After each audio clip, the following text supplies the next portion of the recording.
प्रतिमा सिंह है। मैं लखनऊ से यहाँ आकर के एग्जीबिशन लगाई है। आज से पहले मेरी दिल्ली, जम्मू, अमृतसर और लखनऊ में सर मेरी एग्जीबिशन हो चुकी है। ये 5th सोलो शो है मेरा। और मेरी फेलोशिप भी, सीनियर फेलोशिप भी मैंने की है। और मेरी जो पेंटिंग की जर्नी है वो मेरी विरासत में मुझे मिली है। और मेरी मदर साइड में भी सब लोग बहुत आर्ट से सारे रिलेटेड हैं, तो ये चीज़ है। और मैं जो पेंटिंग जो बनाती हूँ, ये विरासत है।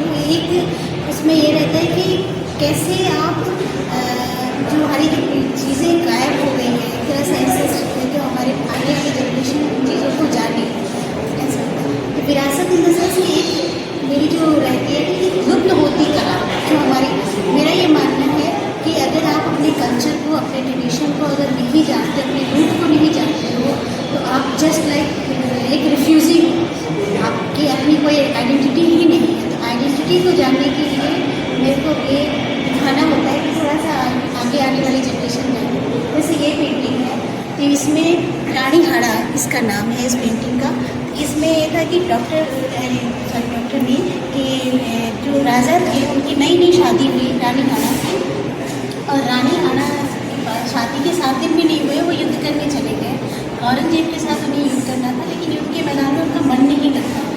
तो बार बार वो जैसे सैनिकों को भेजते थे कि आप जाइए कि देखिए आइए कैसी है रानी, क्या उनका हाल चल रहा है। तो बार बार सैनिक जब आते थे तो एक बार वो परेशान होकर के कहे कि अच्छा तुम जब तक मुझे कोई निशानी नहीं दोगी मेरा मन नहीं लगेगा। तो रानी ने अपने सिर को काट करके थाली में परोस के वो दे दिया सैनिकों को। तो उसके बाद वो उनको निशानी के तौर पे मिला। तो जब वो ये जाना था कि अब तुम सिर्फ युद्ध पे ध्यान दो अपनी उसके लिए, तो ये हमारे कल्चर ये रहा है। मैं इसको डिपेंड करना कि लेडीज़ की सेक्रीफाइस हमारे ट्रेडिशन में रहता था। अब इनके नाम पे वहाँ मंदिर भी है, बटालियन भी है। रानी हाड़ा ये राजस्थान से जुड़े हुए हैं ये स्टोरी। ये आप देखेंगे ये वट वृक्ष के आगे आने वाले जनरेशन को, जैसे कि वो पेड़ की पूजा करना और शंकर का ये, तो ये दिखा रहे हैं कि कैसे बच्चा देख रहा है कि क्या कर रहे हैं। तो ये चीज़ ये पेंटिंग है जिसका नाम है पुरुष एंड प्रकृति। प्रकृति मतलब कि मैंने उसको लिया है कि एक औरत, तो ये एक औरत और पुरुष का ये कॉम्बिनेशन पूरा एक शरीर को बनाया हुआ। एक तरफ औरत है और एक तरफ तो आदमी के शरीर। औरत एक ये बस हंसिया होती है गाँव में, उसको लेके खड़ी है और इधर की ओर हर की तरह है। ये विरासत ये मैंने अपने लिए लिया है कि ये जो चीज़ें मुझे जानने को मिला है अपने कल्चर के बारे में, एवरीथिंग, ये मैंने अपनी माँ से सीखा है।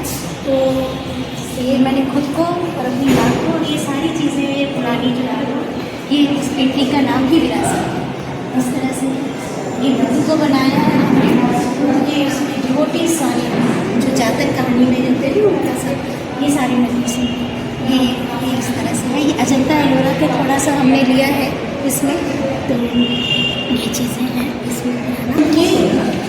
ये पेंटिंग का नाम है ग्राम व्यवहार। इन द सेंस कि ग्राम की मतलब एक गांव के अंदर जो जो चीज़ें होती थी, एक जैसे वो जूट की होती है रस्सी बनाना, यहाँ आप देखेंगे वो बना रही है लेडी।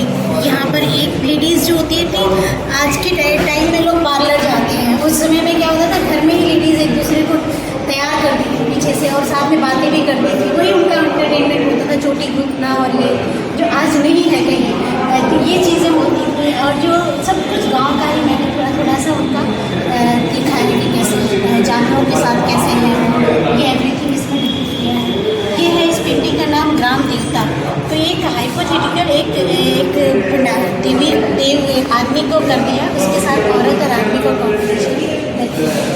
ये भी है इस पेंटिंग का नाम ग्राम दर्पण है कि ये गाँव का जैसे होता है, एक अंदर बैल भी है यहाँ निकल रहे हैं, हल जोतने के लिए निकल रही है, औरत है, उखली है, एवरीथिंग। ये जो मोटिव्स हैं ये अब सब आने वाली जनरेशन को पता ही नहीं है।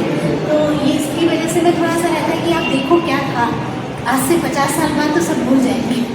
तो ये चीज़ें हैं, ये हमने ये वार्ड का डिपेंड किया है यहाँ पर ऐसे। और ये पेंटिंग है, इसका नाम ग्राम देवी है। तो ये आप इसमें जब गौर से देखेंगे कि ये लेडी है, इसको ग्राम देवी कहेंगे। और पूरा इसकी एक साइकिल करके रखी हुई है, बच्चे से लेकर के बाहर पूरा ऊपर तक